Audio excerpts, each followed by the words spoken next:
자유하리라 하는 그 말 뜻은 우리가 예수를 믿었기 때문에 자율로 자기 마음대로 살아도 된다라는 뜻이 아니라 우리 성령이 우리와 함께 하시고 예수가 우리와 함께 하시고 하나님의 함께 하심으로 하나님의 음성을 들음으로 자유함이 생겼다. 하나님의 음성대로 행함으로 자유함이 생겼다라는 뜻입니다. 오늘 이 히브리서 본문은 예수님이 이 땅에 오셔서 말씀으로 이 땅에 오셨기 때문에 그가 그 말씀을 지키지 않았던 구약의 백성들은 참 안식을 누리지 못했다라고 기록하고 있습니다. 그렇게 참 안식을 누리지 못했는데 이 히브리 시대의 그 수신자나 오늘 이 히브리서를 읽고 있는 우리는 그 예수를 믿을 수 있는 믿음의 도리를 우리가 가졌다라고 이 4장 14절에 기록되어 있습니다. 4장 14절 잠깐 보겠습니다.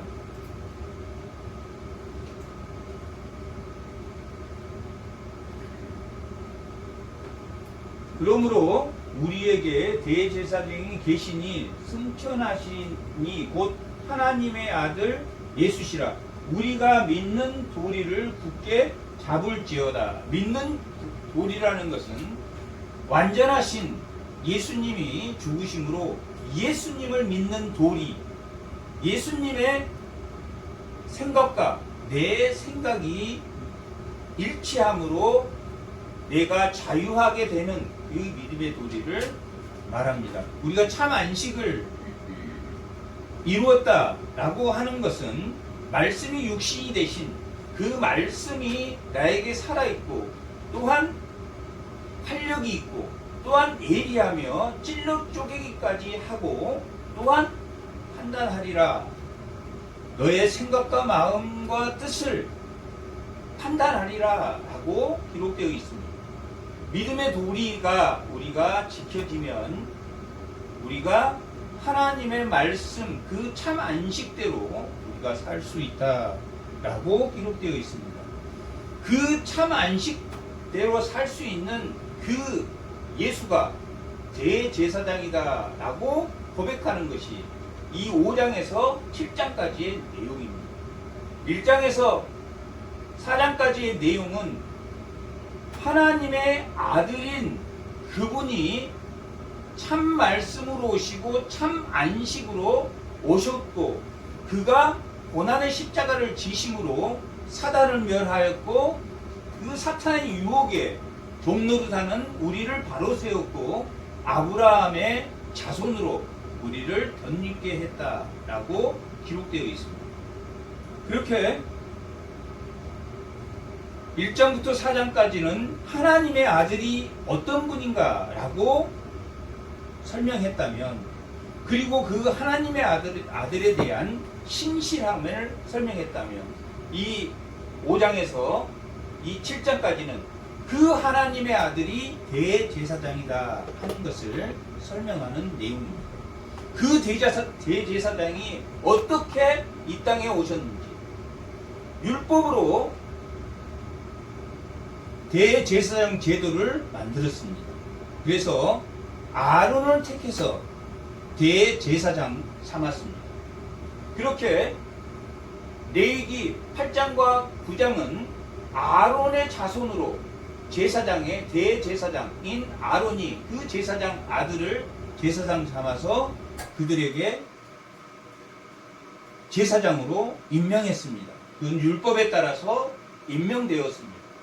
그렇게 하나님의 아들이 대제사장으로 왔는데 아론이 하나님이 불러서 율법으로 제사장을 세운 것처럼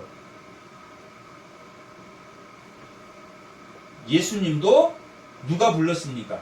하나님이 불러서 대제사장을 세웠다. 아론을 율법으로 세운 것처럼 이 예수님도 그냥 세운 게 아니라 하나님이 부르셔서 세웠다라고 기록하고 있습니다. 그러면 그것이 이 히브리서는 뭘로 증명돼야 됩니까? 하나님이 부르셨다는 게 뭘로 증명돼야 됩니까? 구약으로 증명한 것이 어떤 5장에 보면 그에게 이르시되 너는 내 아들이라 내가 오늘 너를 불렀다 낳았다 라고 구약에서 예수님이 이미 예수라는 그 예수가 율법으로 부르는 게 아니라 하나님의 약속으로 부른 그 예수가 대제사장이 될 것이다 라고 불렀다라고 기록되어 있습니다. 아론과 같이 하나님의 일을 하나님이 부르셨고 또한 예수님도 하나님이 약속대로 부르셨다. 부르셔서 예수님이 대제사장이 하나님의 아들이기 때문에 그냥 무조건 대제사장이 되는 게 아니라 그도 하나님이 약속대로 시편 22편 2편 7절에 나와 있듯이 그도 하나님이 부르셔서 대제사장이 되었다라고 기록되어 있습니다. 그처럼 세상에 대제사장이 하는 일이 뭐냐면 죄를 속죄하는 일입니다. 그게 5장 1절의 말씀입니다. 5장 1절 한번 보겠습니다. 대제사장마다 사람 가운데 택한 자이므로 사람 가운데서 택하신 분이 하나님께 택하셨고 하나님의 속한 일에 사람을 위하여 예물과 속죄하는 제사를 드린다. 대제사장이 하는 일은 사람에 관련해서는 사람을 위해서 하나님의 속한 일은 제사는 하나님의 제사의 일을 대제사장은 사람에 관해서도 하나님에 관해서도 일을 하지만 누구는 아니다. 하나님은 아니다. 왜 하나님은 아닙니까?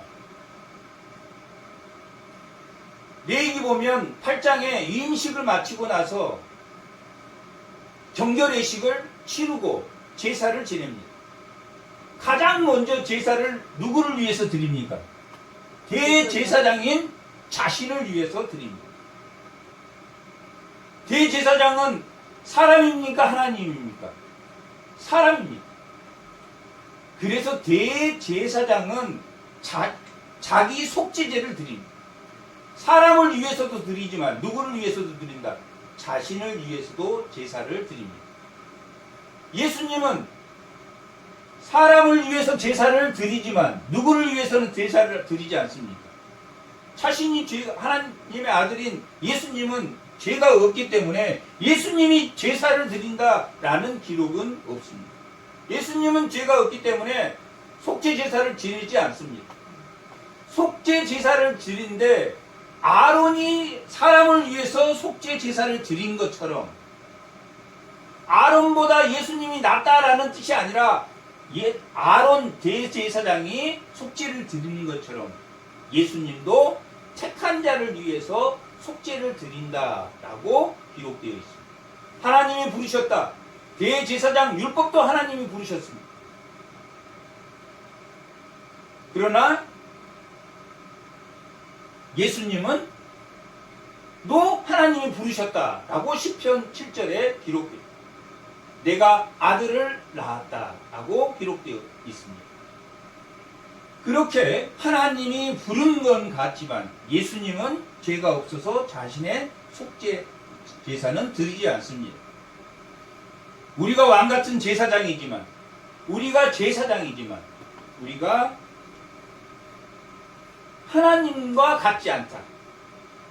하나님과 같지 않다라고 같지 않아야 된다. 우리가 하나님이 되어서는 안 된다라는 것을 또한 말씀하고 있는 말이기도 합니다. 4절, 2절 한번 보겠습니다. 그가 무식하고 미혹된 자를 능히 용납할 수 있는 것은 자기도 연약에 휩싸여 있기 때문이다. 구약의 대제사장이 무식하고 지식이 없고 미혹되는 사단의 미혹에 잘 넘어가는 그들을 속죄제를 드려서 용서할 수 있는 것은 자신도 그것을 뭐 하기 때문에, 자신도 무식하고 자신도 미혹되기 때문에, 자신은 하나님이어서 괜찮은 게 아니라 자신도 동일하게 연약해서 미혹되고 자신도 연약하다는 것을. 그래서 율법은 뭘 알라고 주는 겁니까? 죄를 짓지 말라고 주는 기능도 있지만 연약함을 알라고. 내가 죄를 피할 수 없구나. 하나님의 말씀에 내가 순종하지 않으면 죄를 피할 수 없구나. 그러므로 아브라함에게 주실 그 자손을, 오실 메시아를 바라보는 신앙을, 메시아 대망 신앙을 가질 수 있다라는 것을 구약도 계속 선지자를 통해서 하나님이 말씀하십니다. 이렇게 자신도 연약함을 취해서 그 구원할 백성을 아는 것처럼 예수님도 연약함을 취해서 천사보다 낮게, 사람보다 낮은 종의 형체로 오셔서 십자가에 죽으심으로 그가 모든 인간의 연약함을 다 체험하시고, 뭘로? 고난으로 다 체험하시고 죽으셨다라는 것을, 그것은 대제사장, 인간 대제사장 아론의 계열에 주신 그 대사장들이에게 연약함을 취한 것처럼 예수님도 뭐 취해서 오셨습니까? 연약함, 가장 낮은 자로 이 땅에 연약함으로 오셨다 하는 것을 알 수 있습니다. 3절, 그러므로 백성들을 위하여 속죄제를 드림과 같이 또한 자기를 위하여도 드리는 것이다. 이것은 대제사장이 자신을 위해서, 아론이 자신을 위해서 제사를 드리는 것처럼 제사를 드리는 것이 마땅하다. 이 종기는 아무도 스스로 취하지 못하고 오직 아론과 같이 하나님의 부르심을 받는 자라야 할 것이다 라고 말하면서 그 아래에 6절에 너는 내 아들이라 내가 오늘 너를 낳았다. 예수님도 하나님이 부르신 자다라는 것을 보여주는 말씀입니다. 그리고 6절 또한 이와 같이 다른 데서 말씀했다라는 것은 구약에서 말씀한 말입니다. 오늘 우리 시편 4절에서 예수님을 뭐라고 말을 했냐면, 내가 영원히 말기세덱의 반차를 따르는 제사장이라 하셨으니, 멜기세덱의 반차를 따른 영원한 제사장이다 라고 시편 110편 4절에서 기록하고 있는 것처럼, 아론은 어떻게 제사장이 됐습니까? 율법으로 아론은 제사장이 되었습니다. 예수님은 약속으로 제사장이 되었습니다. 누구의 반차를 따랐습니까? 멜기세덱의 반차를 따랐습니다. 율법은 누구의 반차를 따르게 되어 있습니까? 레위 지파의 반차를 따라서, 레위 지파의 반차를 따라서 24반차로 해서 레위 지파의 반차를 따라서 제사장이 됐는데, 예수님은 무슨 반차를 따라서? 멜기세덱의 반차를 따라서 예수님은 제사장이 되었습니다. 왜 멜기세덱의 반차를 따라서 제사장으로 예수님이 임명했고, 레위 지파가 아닌 유다 지파에서 제사장이 나올 수 있습니까? 없습니까? 나올 수 없. 예수님이 율법으로 레위 지파의 아론의 제사장으로 세우라라고 했는데, 멜기세덱의 유다 지파로 영원한 대제사장이 됐다. 이 율법에 어긋납니까? 안 어긋납니까? 어긋납니다. 율법을 지키지 않은 게 아니라 율법의 완성, 율법의 종국 끝에 왔다. 말씀이 시작이 예수님이 시작했고, 말씀의 종국도, 이 예수님이 이 땅에 초림해 오셔서 말씀의 종국도 예수님인 것처럼, 율법의 시작도 예수님이고 율법의 종국도 예수님이다. 율법이 끝났다. 율법의 종국에 왔다. 멜기세덱의 반차를 따라서 하는 것은 율법대로 예수님이 오신 게 아니라 예수님은 맹세로 오신 분이다. 언약의 맹세로 예수님이 이 땅에 오신 분이다.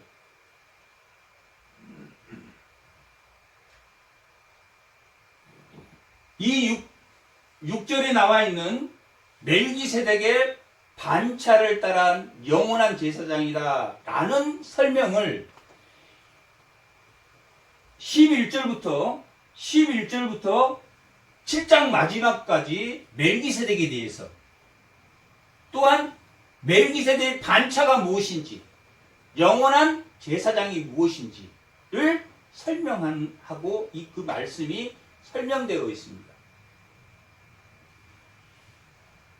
멜기세덱에 대해서는 7장 1절에서 10절까지, 반차에 대해서는 11절에서 19절까지, 그 다음에 영원한 제사장에 대해서는 27장 20절에서 28절까지 멜기세덱이 무엇인지, 반차가 무엇인지, 영원한 제사장이 무엇인지를 설명하고 있습니다. 그런데 그 멜기세덱의 반차로 온 그 예수님이, 율법의 완성으로 오신 그 예수님이, 율법의 종국으로, 율법의 마침으로 오신 그 예수님이 7절, 그가 육체에 계실 때에 자기를 죽음에서 능히 구원하실 이에게 심한 통곡과 눈물의 간구와 소원을 올렸고 그의 경건하심으로 말미암아 들으심을 얻었다. 하나님께서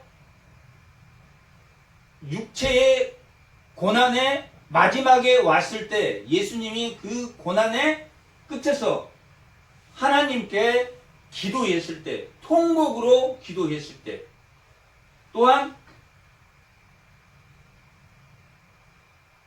그 통곡의 기도에 그 예수님의 경건하심을 보고 하나님이 들었다라고 기록되어 있습니다. 예수님이 겟세마네 동산에서 자기의 뜻대로 하지 말고 하나님의 뜻대로 하시라고 자기 죽음에 임박했을 때 예수님이 고백하십니다. 오늘 마태복음 26장 40절 제가 읽겠습니다. 42절에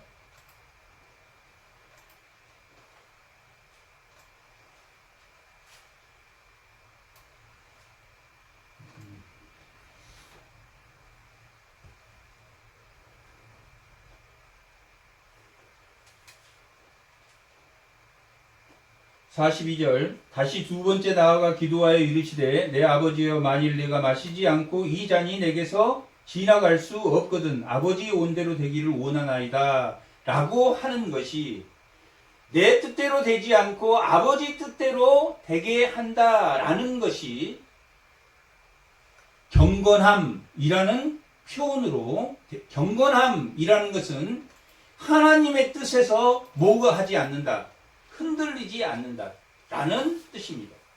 내 뜻대로 하지 않고 하나님 뜻대로 한다는 것이 경건함. 내 뜻대로 하지 말고.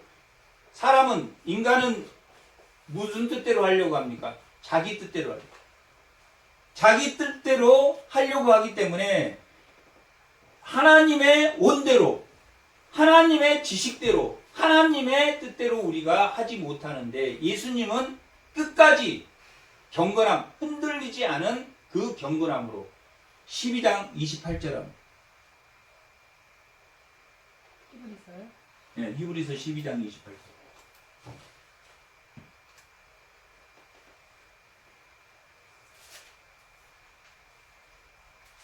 다 같이 한번 읽어보겠습니다. 그러므로 28절. 그러므로 우리가 흔들리지 않는 나라를 받았는즉 은혜를 받자. 이로 말미암아 경건함과 두려움으로 하나님을 기쁘게 섬길지니라고. 우리가 성령의 뜻대로 하나님의 뜻대로만 산다면 흔들리지는 않지만 이 세상에 우리가 살아있는 동안에는 완전한 흔들리는 하나님의 나라가 완전히 흔들리지 않는 하나님 나라가 완성되지 않았기 때문에 이 만물은 모든 것이 유한하기 때문에 언젠가는 이 만물에 종국이 있지만 하나님 나라는 그 영원한 끝이 완전한 나라이기 때문에 흔들리지 않는다. 그 흔들리지 않는 것, 내가 하나님의 성령의 지시함에 성령의 뜻대로 하나님의 뜻대로 내가 순종해 나갈 수 있는 것이 경건함이라고 표현하고 있습니다. 12장 28절에는 그런 하나님의 흔들리지 않는 경험, 경건함. 예수님이 연약한 인간으로 와서 마음이 흔들렸지만, 마음이 흔들리는 것 같지만 결국 하나님의 뜻대로 끝까지 순종함으로 그가 하나님의 말씀대로 십자가에 죽으셨다. 그 고난을 받으셨다라고 기록되어 있습니다. 8절. 그가 아들이시면서도 받으신 고난으로 순종함을 배웠다. 그 말이 이 순종함을 배웠다라는 것은 끝까지 하나님의 말씀의 뜻대로 자신이 십자가에 죽으셨다는 말입니다. 예수님은 안전한 하나님이기 때문에 순종함을 배웠다라는 그 의미가 하나님도 예수님도 안전한 지식을 가지고 있고 하나님도 안전한 지식을 가지고 있고 성령님도 하나님과 동일한 완전한 지식을 가지고 있는데 뭐만 다릅니까? 유격만 다릅니다. 그러면 예수님은 순종을 배우지 않아도 된다. 그런 순종하지 않는다라는 뜻이 아니라 가장 연약한 인간으로 와서 인간의 모든 고난을 체휼하고도 십자가에 직접 그 십자가의 죽으심을 맛볼 때도 하나님의 말에 순종했다. 그것을 하나님의 뜻대로 끝까지 연약한 인간을 몸으로 믿고 왔지만 우리가 성령의 인도함을 끝까지 어떠한 고난 가운데서도 어떠한 힘든 가운데서도 어떠한 내 삶의 무게 가운데서도 하나님의 그 순종함을 하나님 성령의 인도함에 순종함을 잃지 않았다라는 것이 배웠다. 그런데 문제는 뭐냐면 이 히브리 기자들에게 이 편지를 보낼 때 그들이 구약의 말씀을 더 중요시 생각했고 신약에 예수님이 이 땅에 그 말씀의 종국으로 오셨음에도 불구하고 그들이 하나님의 구약의 백성들이 하나님의 말씀을 거역해서 그들이 안식을 취하지 못하고 그들이 멸망한 것처럼 너희들도 그렇게 되지 말라라고 말한 것처럼 이 히브리서 기자가 멜기세덱의 반차로 오신 영원한 제사장인 그 예수님이 순종함을 배운 것처럼 뭘 배워라? 순종함을 너희도 배워라 라고 말하고 있습니다. 그러므로 그 다음에는 뭐가 나오냐면 순종함을 배우지 못한 히브리 기자나 순종함을 배워서 성령의 인도함을 거역하는 그 히브리 수신자나 오늘의 우리에게 이 당부의 말씀이 기록되어 있습니다. 그렇게 11절은 예수님은 그 순종함, 성령의 인도하심, 하나님의 뜻대로 행함으로 멜기세덱의 반차에 따른 대제사장이란 뭘 받았습니까? 칭함을 받았습니다.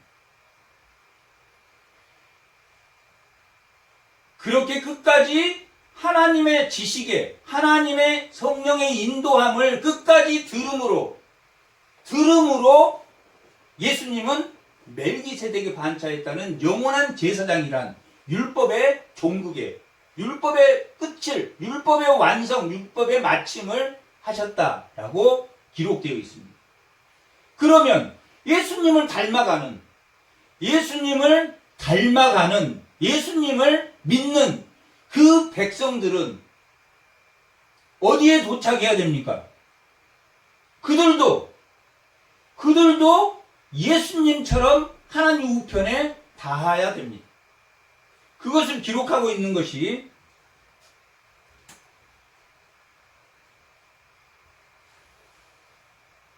12절입니다. 6장 12절입니다.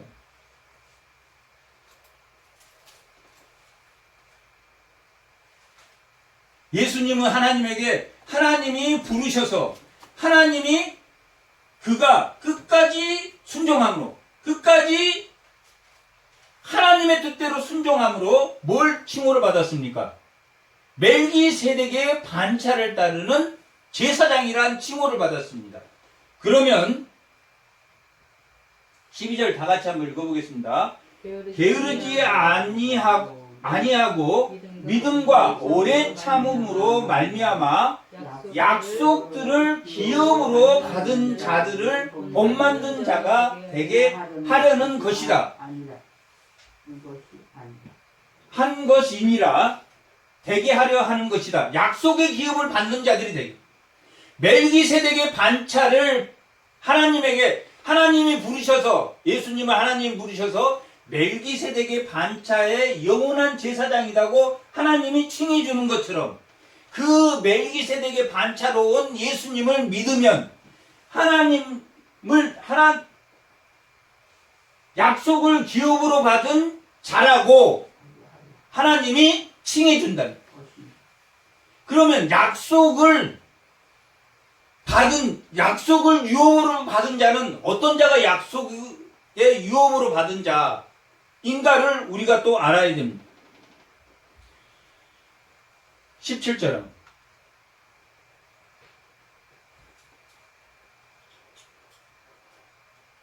다 같이 한번 읽어보겠습니다. 하나님은 약속을 기업으로 받는 자들에게 그 뜻이 변하지 아니함을 충분히 나타내시려고 그 일을 맹세로 보증했다라고 기록되어 있습니다. 하나님이 아브라함에게 창세기 22장 16절에서 17절이 이 멜기세덱의 반차를 따른 이 예수님이라 칭해준 그 하나님을 믿는, 약속을 믿는 그 기업을 받은 그 우리 믿는 자들을 그렇게 불러주는 이유가, 그것도 어디에 증명이 돼야 됩니까? 구약에서 증명이 돼야 됩니다. 13절 16장부터 한번 16절부터 한번 17절까지 읽어보겠습니다.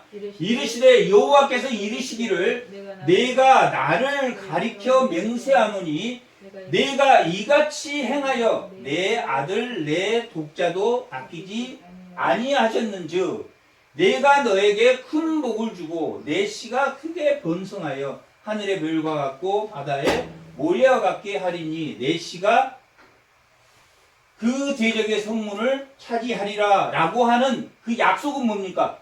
내 씨가 크게 번성하고 내게 큰 복을 주고 내가 크게 번성하리라 하는 것을 16절에서 뭘로 했다고 그랬습니까? 약속을 뭘로 했습니까? 맹세로 했다. 맹세로 한 그 아브라함에게 한 그 약속이 누구에게 미쳤냐? 예수님은 아브라함 자손으로 와서 멜기세덱의 반차로 온 멜기세덱의 반차로 온 영원한 제사장이라고 칭함을 받고 아브라함의 약속에 따라서 그 약속, 예수님을 믿음으로, 그 자손으로 오신 예수님을 믿음으로 기업을 받은 자들을, 기업으로 받은 자들은 무슨 약속으로? 아브라함에게 한 약속. 하나님보다 더 큰 자가 있습니까? 없습니까? 하나님보다 큰 자가 없기 때문에 누구를 놓고 맹세했습니까? 하나님 자신을 놓고 맹세는 자기보다 큰 자에게 맹세를 하기 때문에, 하나님은 자기보다 큰 자가 없기 때문에 자기가 맹세를 해서 자기를 놓고 맹세해서 그 약속을 준 게 너에게 내 씨로 복을 주고 그 씨로 번성케 하겠다 하는 약속을 주었기 때문에 그 멜기세덱의 반차로 오신 영원한 제사장을 믿음으로 온 그 약속을 기업으로 믿는 그 자녀들에게 번성하고 복을 주겠다라고 기록되어 있습니다. 그러면 그 복이 뭐고 그 번성이 뭡니까? 우리가 구체적으로 성경 말씀에 그 복이 뭐고 그 번성이 정확하게 뭡니까? 그것은 오늘 본문에서 19절입니다.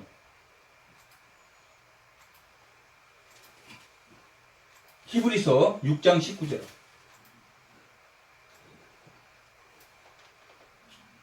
(6장 19절)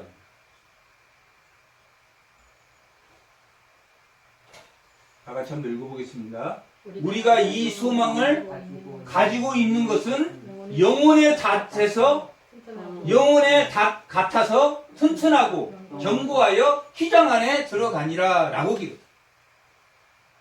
멜기세덱이 하나님이 부르셔서 예수님을 멜기세덱의 율법의 종국의 율법의 끝으로 율법의 마침으로 율법의 완성으로 예수님을 다른 반차 네의 반차가 아닌 다른 완전히 다른 멜기세덱의 반차로 유다 지파에서 예수님을 세운 것은 율법의 완성을 뜻하는 것이고 또한 그를 믿는 그들에게 복과 번성을 주기 위함인데 그 복과 번성이 뭐냐면 영혼의 닻을 내리는 것이다.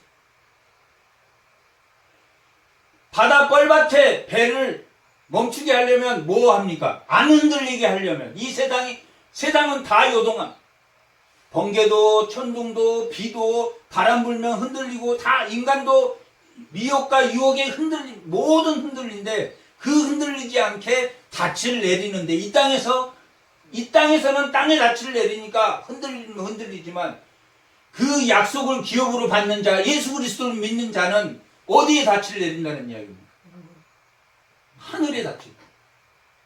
하늘에 닻을 내린데 하늘의 닻은 이 땅에서 흔들리고 이 뻘밭에 땅에 닻을 박으면 아무리 배가 정박이 있지만 태풍이 불면 흔들리지만 하늘의 닻을 내리면 흔들립니까? 안 흔들립니까? 안 흔들린다. 그게 뭡니까? 19절. 튼튼하고. 이 튼튼이란 단어는 확실하다, 확신하다, 확신이란 누가복음 1장 8절에 데오빌러 1장 4절에 데오빌러에게 편지를 보낼 때 내가 널 확신한다 라고 할 때 쓴 그 확신입니다. 튼튼하다, 확실하다, 신뢰할 만하다. 절대 이건 하나님 맹세를 주신 그 약속은 불변하다, 변함이 없다. 이 땅에서는 모든 것이 흔들리지만 그 닻을 내리면 흔드나.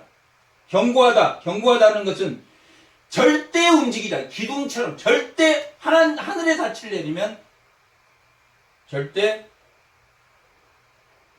흔들리지 않아요. 그러므로 휘장 안에 들어간다. 하늘 성소에 들어가게.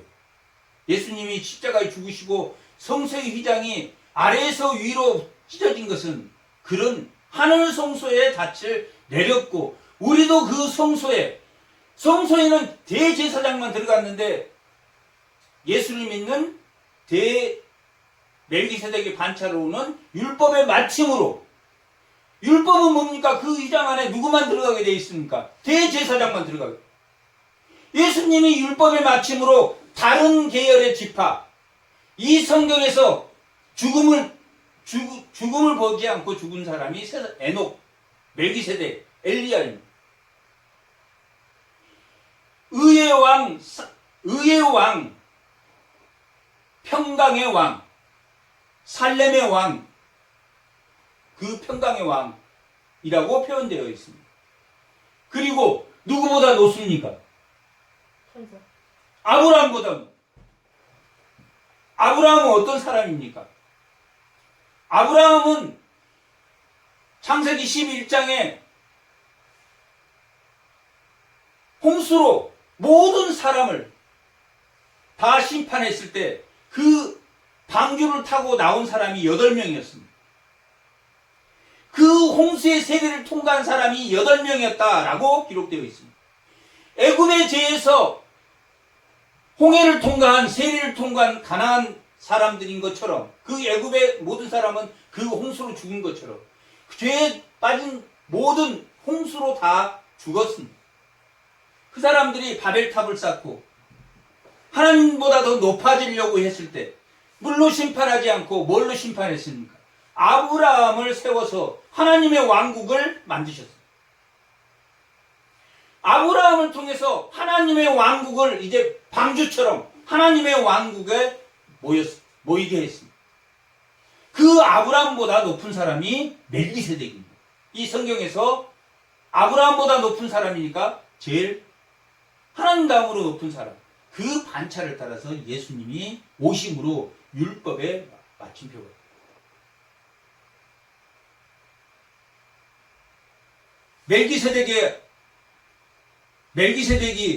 멜기세덱에게 아브라함이 창세기 14장에 보면 그 롯이 잡혀갔을 때 그 북방한 5명을 물리치고 그 노략물을 가지고 와서 멜기세덱에 바쳤을 때 네 지파는 그 멜기세덱에 어디에 있었다라고 기록되어 있습니까? 허리에 있었다. 그러면 구약의 제사장들이 누구에게 제물을 바쳤습니까? 멜기세덱에 제물을 11조를 바쳤으니까 네 지파가 누구에게 제사를 드렸다 11조를 바쳤습니까? 그 멜기세덱의 반차로 온 예수님에게도 구약의 율법에서 11조를 예수님에게 드렸다.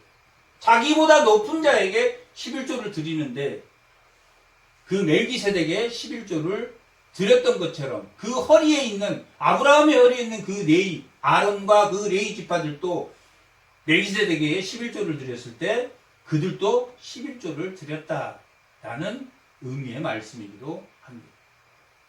그렇게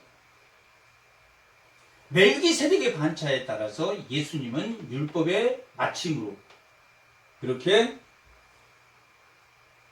받았고 그 멜기세덱으로 온 그 예수님을 믿는다는 것은 하나님의 약속, 구약에서 약속한 아브라함 자손 예수를 믿는 사람에게 약속한 복주고 번성하겠다는 그 맹세가 어디에 닷을 내리게 함으로 하늘에 닷을 내리게 함으로 이 땅에 닷을 내리는 게 아니라 예수를 믿는 것은 어디에 닷을 내린 겁니까?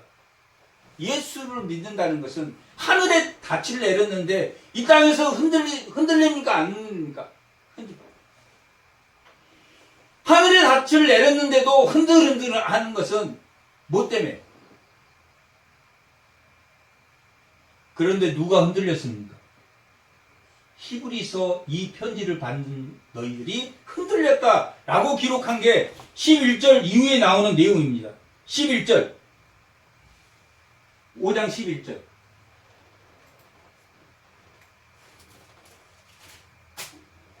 멜기세덱의 반차에 관하여는 제일 처음에 멜기세덱에 관해서 그 다음에 멜기세덱의 반차에 대해서 영원한 제사장이다. 멜기세덱에 관하여는 제가 이야기했듯이 율법의 안성으로 오셨고 그걸 믿는 사람들이 하늘에 닻을 내리는 거라고 했는데 지금 히브리서를 받고 있는 그들이 우리가 할 말이 많아. 멜기세덱으로 온 그 예수님을 믿는다는 것은 하늘에 닻을 내리는 것과 같은데 너희가 듣는 것이 둔함으로 설명하기 어렵다.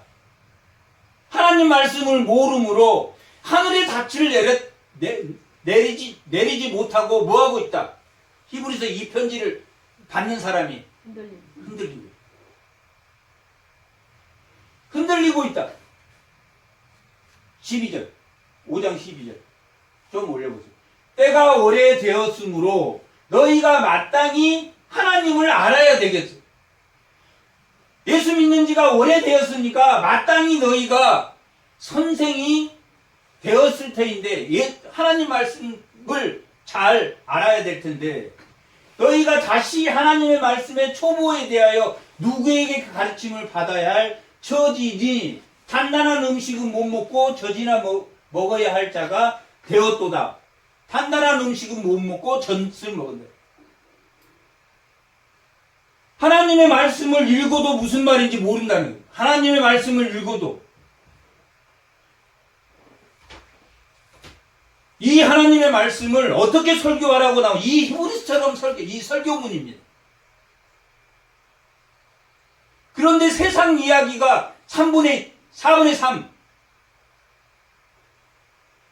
세상의 자비와 다른 불교의 자비와 모든 힌두교의 자비가 똑같지 않습니다.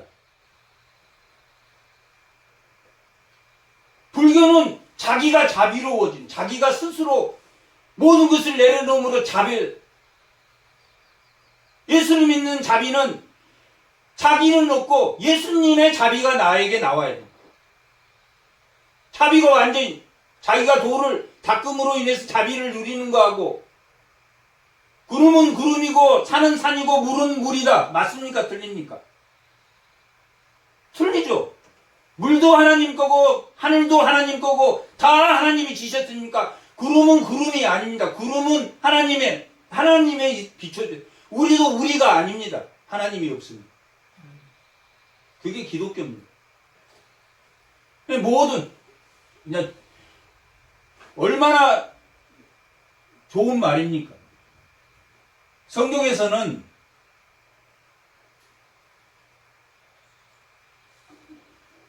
전통, 규례, 부모를 우리나라 유교도 부모를 잘 섬기고 형제의 우애를 지내고 그런 말들, 좋은 말들은 지키라고 했습니까? 지키지. 좋은 전통은 지켜도 된다라고 완전히 그걸 지켜도 되고 필요하면 지켜도 된다라고 기록되어 있습니다. 그게 고린도전서 11장에 보면 여자들이 하얗게 천을 쓰고 있는 것을 그때 당시 여자가 하얀 천을 쓰는 그런 전통이 있었는데 그 전통대로 따라도 되고 그 전통에 우리 기독교는 그 전통에 따르지 않습니다. 여자와 남자가 차별의식 동등하게 보기 때문에 차별의식 때문에 그 머리에 하얀 걸 쓰는 건 아니지만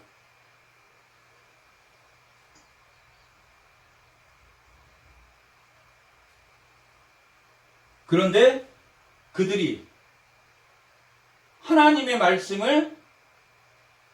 하나님의 말씀을 모름으로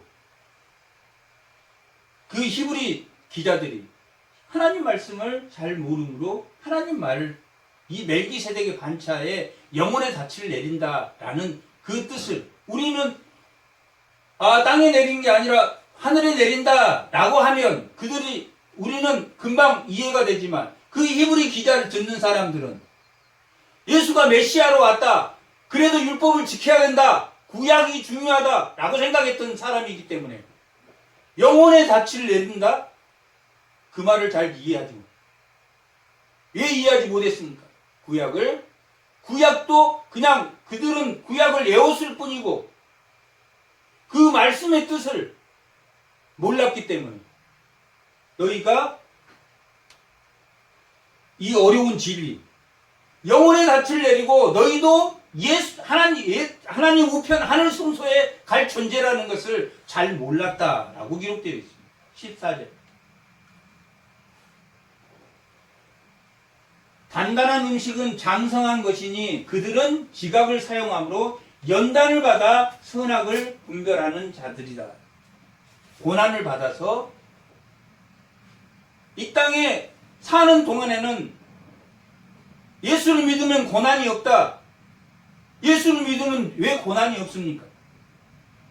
예수를 믿어도 동일한 고난을 받습니다. 그러나 그 고난이 사도 바울이 고린도 교회의 편지를 보일 때 15장의 편지를 보일 때 나는 사도 중에서도 작은 자야. 고린도 교회는 3차 전도여행 때 에베소에서 보낸 편지입니다.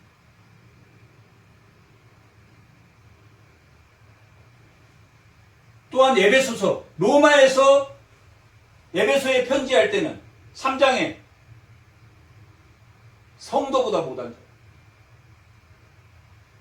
자, 사도 중에서 작은 자다. 그 다음에 로마에 가서 에베소에 갔을 때는 자기는 성도보다 못한 디모데에게 편지할 때, 마지막 죽기 전에 편지할 때는 죄인 중에 괴수다.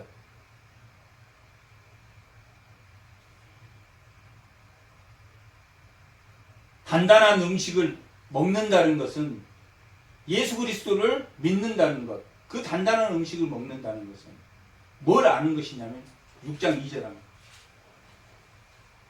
6장 2절. 세례와 6장 1절부터 잠깐. 6장 1절. 그러므로 우리가 그리스도의 도의 초보를 버리고 뭘 알아야 된다면 죽음의 행실을 회개하고 하나님에 대한 신앙과 세례들과 안수와 죽음의 부활과 영원한 심판에 관한 교훈의 털을 다시 닦지 말고 완전한 대로 나아가야 된다. 그 어디에 다다라야 된다? 예수님 종국에 달아야 된다. 예수님에게 닿아야 된다. 영혼의 닻을 내린, 나는 영혼의 닻을 내렸어. 영혼의 닻을 내린 사람은 예수님이 뭐 했습니까? 십자가의 고난을 받으시면서 뭘 배웠다고 그랬습니까? 순종을 배워. 영혼의 닻을 내린 사람들은 하늘의 닻을 내려서 튼튼하고 견고하고 그 휘장 안에 들어갔으므로 하늘의 닻을 내렸으면 성령의 말씀하신 거예요. 즉각적으로 반응. 우리는 안전하지 않기 때문에 즉각적으로 반응한 게 바울은 말년에 가서는 자기가 매 순간 날마다가 아니라 매 순간 죽노라 라고 고백한 것은 얼마나 자기가 그 미혹에 흔들리는지, 성령의 인도하심에 거부하고 자기 뜻대로 하려고 하는 뭐에 대해서? 예수님의 죽음에 대해서. 안수는 하나님과 관계를 해주는 것, 하나님과 관계되었다라는 것을 해준 게 안수입니다. 세례를 받고 나서 안수를 해줬다라는 것은 세례 받은 사람들도 안수를 뭐하라고 디모데에게 편지할 때 바울이 디모데 5장에 안수를 경솔히 하지 마라. 세례 받았다고 다 하나님과 관계되는 사람은 아니다. 그것을 말하는 게 3절부터의 내용입니다. 6장 3절. 하나님께서 허락하시던 우리가 그것을 하노라. 하나님께서 허락하시면 우리가 그것을 하노라 라고 하는 것은 믿음에서 잠시 떠나왔어요. 우리가 흔들려도 누가 하시면 한다는, 하나님이 허락하면 그것은 된다는, 하나님이 허락하시면 죄를 져도 다윗이 약속의 기업을 받은 사람입니까? 아닙니까? 약속의 기업을 받은 사람, 다윗. 근데 그는 밧세바를 번하고 그 우리아를 자기 부하 중에서도 아주 친복을 전쟁터에서 죽게 했습니다. 그리고 나단이 말하자 펑펑 울었습니다. 회개했습니다. 즉각적으로 반응한. 하나님이 하시면 누구도 지금 이 연약한 이 히브리서를 받은 그 유대인도, 지금 그 수신자들도, 또 오늘날 우리가 이 땅에 닻을 내린 줄 알고 흔들흔들하면서 사는 것처럼 우리는 하늘의 닻을 내린 사람입니다. 약속대로 하늘의 닻을 내렸다라고 성경이 히브리서가 기록하고 있습니다. 하나님이 허락하면, 4절 한번 보겠습니다. 어떤 사람도 되냐면 한 번 빛을 받고 하늘의 은사를 맛보고 성령의 참여까지 했고 5절 하나님의 선한 말씀과 내세의 능력을 맛보고도 타락한 자들은 다시 새롭게 하여 회개할 수 없다라고 했는데 다시 3절 하나님께서 허락하시면 그것을 이루리라 라고 되어 있어요. 누가복음 18장 누가복음 18장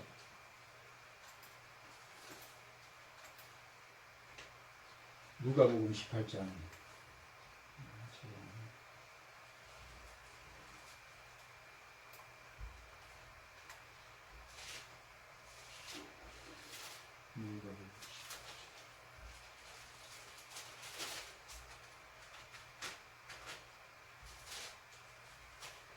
18장 26절 한번 18장 26절 다 같이 한번 읽겠습니다. 듣는 자들이 이르되 그런즉 누가 구원을 얻을 수 있나이까 이르시되 무릇 사람은 할 수 없는 것을 누구는 할 수 있습니까? 하나님은 할 수 있다. 이건 무슨 이야기냐면 그 부자 청년에게 너 모든 것을 다 내면 나를 따라올 수 있다 하니까 그가 도망갔어. 부자들은 그래서 낙타가 바늘귀에 들어가는 것처럼 어렵다라고 하지만 누구는 하실 수 있다. 하나님이 하실 수 있다. 우리가 예수를 믿고 세례도 받고 우리가 예수를 믿고 성령의 경험도 하고 우리가 했지만 뭐 할 수 있다. 하나님의 대적처럼 행동할 수 있다. 다윗이 회개했다라. 다윗의 딸 다말은 암논 자기 오빠에게 간음을 당했습니다. 그리고 그가 누구를 찾아가? 다윗을 찾아갔습니까? 압살롬을 찾아갔습니다. 압살롬을 찾아가. 그리고 그 인생이 쓸쓸했더라. 다윗과 요나단이 뭐가 다릅니까? 다윗은 누구를 찾아? 사무엘 하나님의 사람을 어려울 때마다 하나님의 사람을 찾아가 물어봤어. 요나단은 그렇게 좋은 일하고도 누구에게 갔습니까? 아버지 집 사울의 집에 가 사울과 함께 죽었습니다.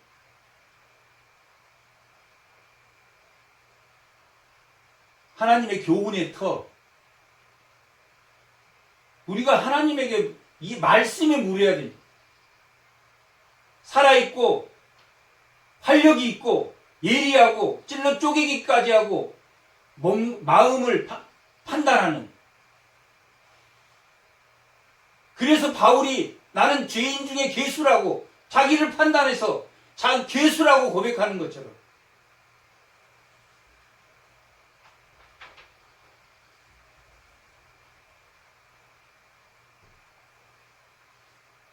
하나님의 말씀에 그 교훈의 터에 순종함으로 즉각적으로